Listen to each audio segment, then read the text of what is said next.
আমি 12 তারিখে 5:30-6টার দিকে আমি জানতে পারলাম সিদ্ধেশ্বরী বয়েজ স্কুল থেকে আমাদের পোলিং এজেন্টরা ভিতর থেকে বারবার আমাকে নক করছিল, এখানে অনিয়ম হচ্ছে, অনেক অনিয়ম হচ্ছে, একটু পারলে এখানে আসেন।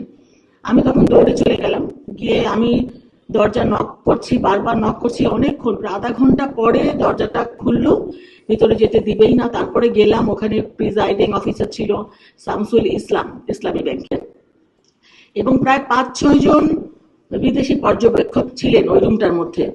ওখানে কাউন্টিং হচ্ছিল। তখন আমাদের যে ধানের শীষের এজেন্ট তারা বলছিল যে এখানে 25 থেকে 27টা ভোটকে তারা বাতিল করে দিয়েছে, যে ভোটটা ওই যে গ্যাপ সাদা জায়গাটা সিল মেরেছে জন্য সেগুলোকে বাতিল করে দিয়েছে। কিন্তু আমরা শুনতে, আমি রওনা হওয়ার আগে জানতে পেরেছিলাম যে নির্বাচন কমিশন থেকে ওই ভোটগুলোকে বৈধ করার জন্য রিকোয়েস্ট করা হয়েছে। তখন আমি প্রিজাইডিং অফিসার শামসুল ইসলামকে বললাম যে এই ভোটগুলো তো নির্বাচন কমিশন থেকে বৈধ করার জন্য বলা হয়েছে। উনি বললেন যে আমরা এরকম কোনো নির্দেশনা পাইনি। তখন রিটার্নিং কর্মকর্তা এই সময় আমার মোবাইলে ফোন দিলেন। কি বুকে বাংলাদেশ আর হাতে বিদেশি? এই যে হোয়াইট প্লাস প্রো সেনসিটিভ স্কয়ারের। আমি তখন বললাম যে ভাই, এখানে তো রিটার্নিং কর্মকর্তা শামসুল ইসলাম, উনি কথা শুনতে চাচ্ছেন না, উনি এগুলোকে মানতে রাজি না।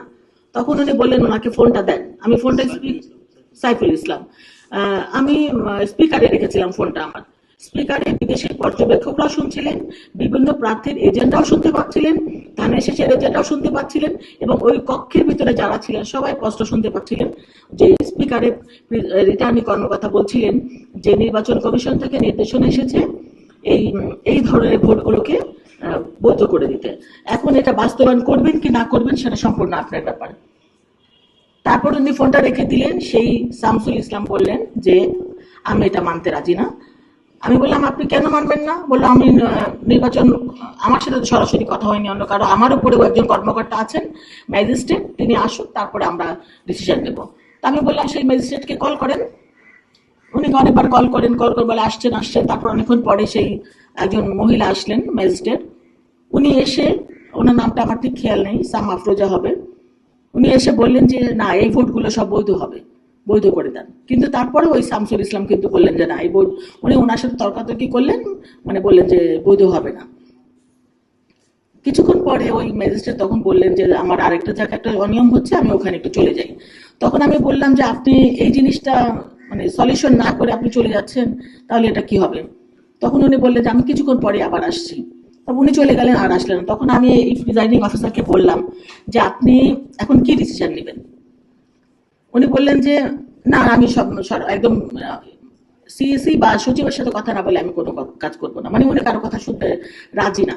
তো ওখানে আমি তো প্রায় আধা ঘন্টার উপরে ছিলাম হয়তো। তখন আমাদের ছেলেপেলেরা যারা পোলিং এজেন্ট ছিল তারা বলছিল যে এখানে অনেক ভোটের ব্যবধানে আমরা এগিয়ে আছি, আর এই ভোটগুলো দিবে কি দেবে। উনি মানে আমার সাথে তর্কাতর্কি হচ্ছিল, যে আমি বলছিলাম যে আপনি যেটা লিগ্যাল সেটা করেন, যেটা আপনাদের নির্দেশনা সেটা আপনারা মানেন। উনি মানবে না। যখন মানবে না, আমি চলে এসেছি। ওখানে কিন্তু একটা ভোটও ওরা বৈধ করে নাই, 25 থেকে 27টা ভোট। এবং আমার কাছে তারপরে 7:30-8টার দিকে ফোন আসছিল আমাদের পোলিং এজেন্টদের যে আমাদেরকে এখন জোর করে বের করে দিচ্ছে, লাইট অফ করে দিয়েছে, সিগনেচার নিয়ে নিয়েছে, আমাদের এখন আর কিছু করার নাই। এই সাইফুল ইসলাম সবাইকে তারপরে বের করে দিয়েছে, লাইট অফ করে দিয়েছে, এবং একটা ভোটও ওখানে বৈধ হয় নাই। তো যেটা সোশ্যাল মিডিয়ায় ছড়াচ্ছে যে আমি যাওয়ার পর ভোটগুলো বৈধ হয়েছে, আর তারপরে মির্জা আব্বাস নির্বাচিত হয়েছে, এটা ঠিক নয়। আমি আমি আমি মানে ভেবেছিলাম না, ভাবছি মানে এটা নিয়ে যে আপনাদের সাথে কথা বলতে হবে, এটা আমি আশা করি নাই। কিন্তু কালকে যখন আমি ওই সালেউদ্দিন ভাই, উনি বলছিলেন যে আমি গিয়েছি এবং আমি যাওয়ার পরে ভোটগুলো বৈধ হয়েছে, তাহলে অন্য জায়গায় ভোট কেন বৈধ হবে না? এবং আমি গিয়েছি, এটা রাইট আছে, এটা উনি বলছিলেন যে উনি গিয়েছে, ওটাও ঠিক আছে, এবং ভোটগুলোও বৈধ হওয়া দরকার, এটাও ঠিক আছে। তো কথা হচ্ছে যে এখানে যদি বৈধ হয় তাহলে ওখানে হবে না কেন? তো ভাই, আমি যেটা বলতে চাচ্ছি, কোনো ভোটই ওখানে বৈধ করে নাই।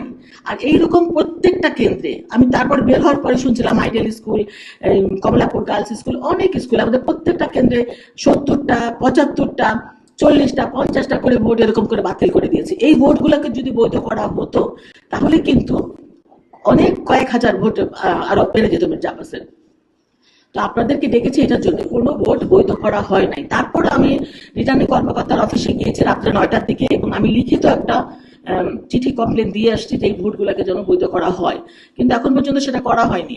তো আমি তো সেটা নিয়ে কথা বলতে দরকার হবে এটা আমি ভাবি নাই, কিন্তু কালকে রাতে যখন এটা দেখলাম, এত বড় বড় সাংবাদিক যারা, আপনারা সাংবাদিকরা, আপনারা তো ভুল করতে পারেন না, আপনাদের উপরে দেশ জাতি তাকিয়ে আছে, আমরাও তাকিয়ে আছি, আমরা ভুল করবো আপনারা সেটা ধরে দিবেন। এখন আপনাদের ভুল যদি আমাদের ধরিয়ে দিতে হয়, সেটা তো আমাদের জন্য অনেক খারাপ বা কষ্টের জায়গা।